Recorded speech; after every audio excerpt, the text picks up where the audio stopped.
The defendant confessed to the informant that she shot Matthew in the master bedroom. And the arrest of his wealthy wife, Jennifer Gledhill, for first-degree murder. Here's the story.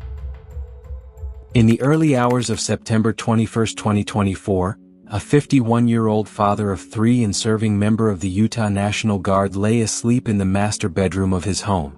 He was defenseless, unaware that the greatest threat to his life was already inside the room. A shadow moved closer, and in a single moment, a shot was fired at point-blank range.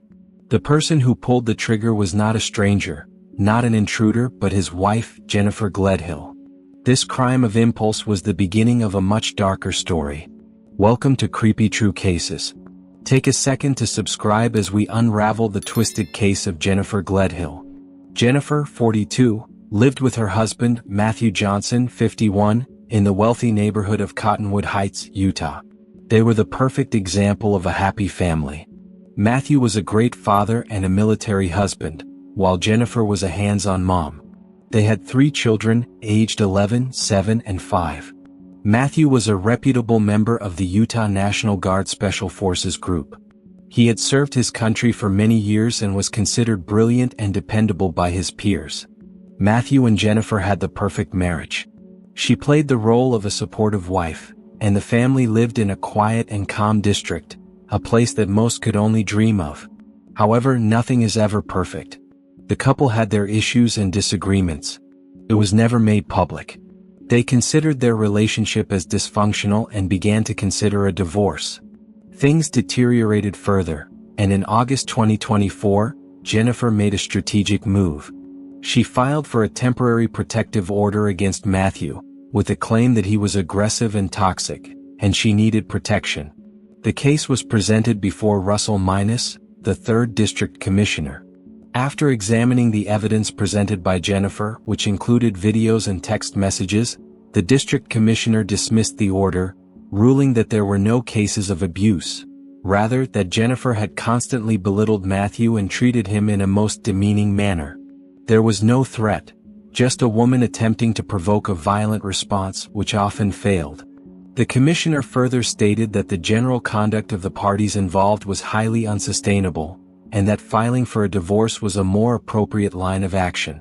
Little did he know that Jennifer was already making plans to ensure that a divorce would not be necessary. What happened next drew suspicion about the general dynamic in their home. In the final week of August, Matthew began to act a little differently. He often seemed disturbed, lost. He even started sleeping over at the National Guard facility. When asked why, he said he didn't feel safe at home. Nobody thought anything of it, as his friends remembered Jennifer as a warm, homely person, so it didn't seem critical at that moment.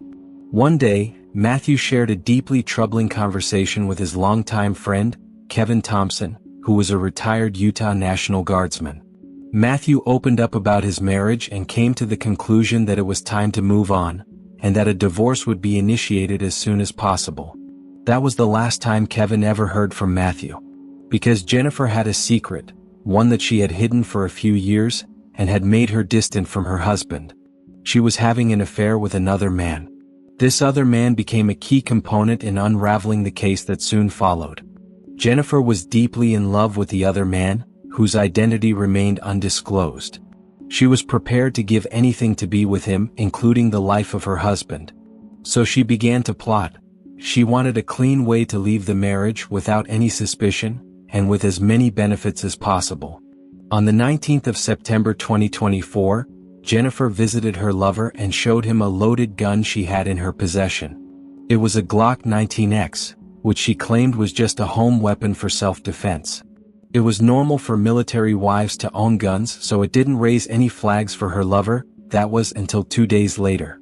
Matthew had been conducting some investigation and finally discovered that his wife was having an affair. He was going to have a conversation about it and finally initiate the divorce. Jennifer, on the other hand, was making her own plans. She arranged for her kids to spend some days with her parents so that they wouldn't be around to witness what was to come. So, on the 20th of September 2024, Matthew confronted his wife about her infidelity.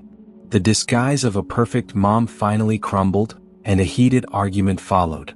Years of secrecy and discontent were laid bare. The argument lasted well into the night and loud words were exchanged. Witnesses later reported hearing loud quarrels that night and assumed it was the normal domestic misunderstandings. But what happened next shocked the whole neighborhood. At midnight, Matthew lay in the master bedroom, sleeping. He was completely unaware of what was to come.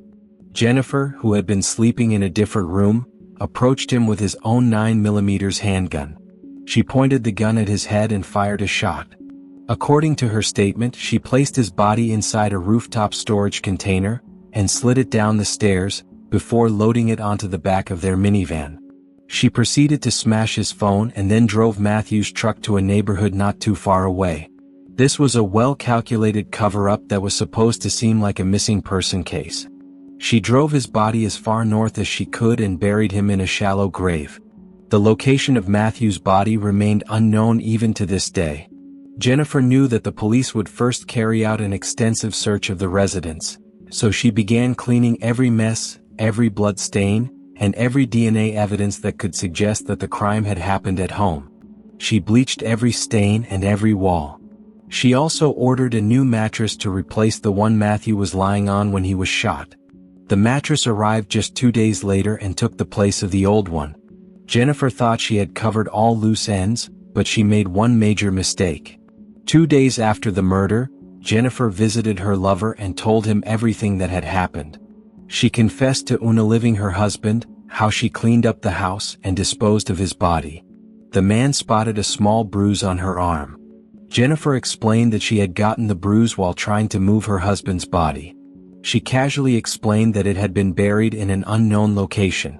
This terrified her lover. He knew he had become an accomplice to a crime. There was only one way to ensure that he could clear his name in this case, by getting a confession from Jennifer.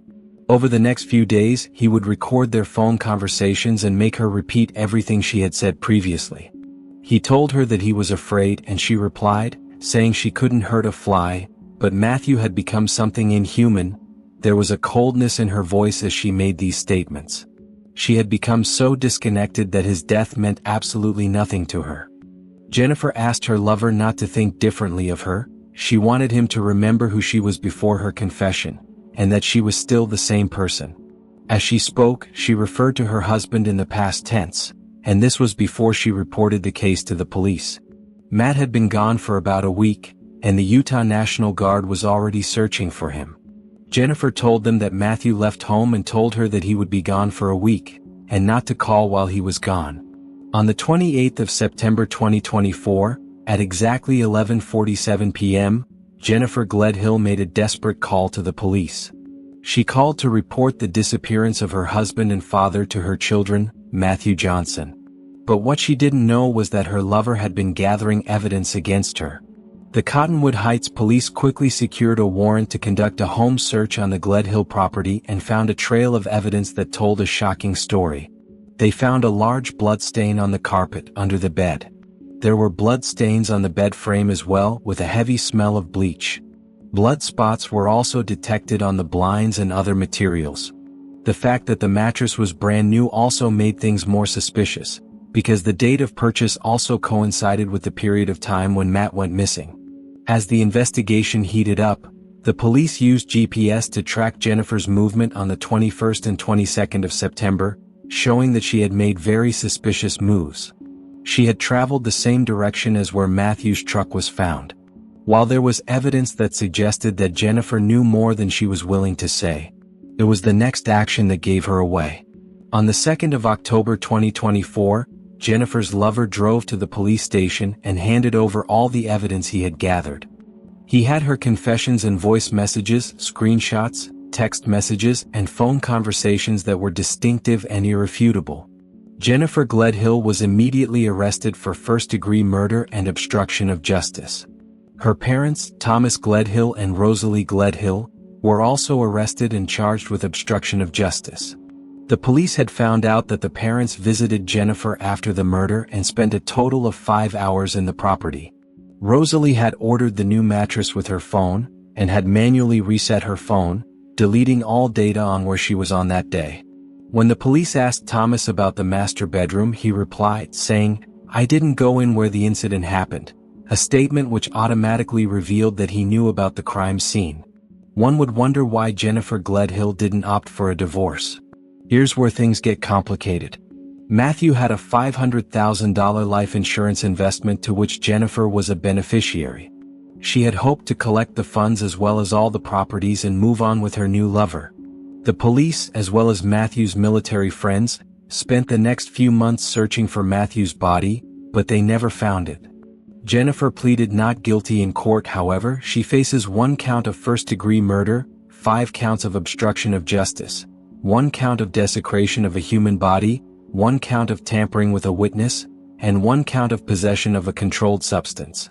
She had earlier told her lover that she would rather live herself than go to prison, which showed how mentally unstable she was, and was therefore denied bail. Jennifer was remanded at the Salt Lake County Jail until her final trial on the 8th of December 2025, which is expected to last for 8 days. Jennifer Gledhill's insatiable desires led to the destruction of her marriage, home, and the lives of her 3 children, who went from living in a happy home to living without parents. What are your thoughts on this chilling case? Let us know in the comments. Don't forget to like and subscribe.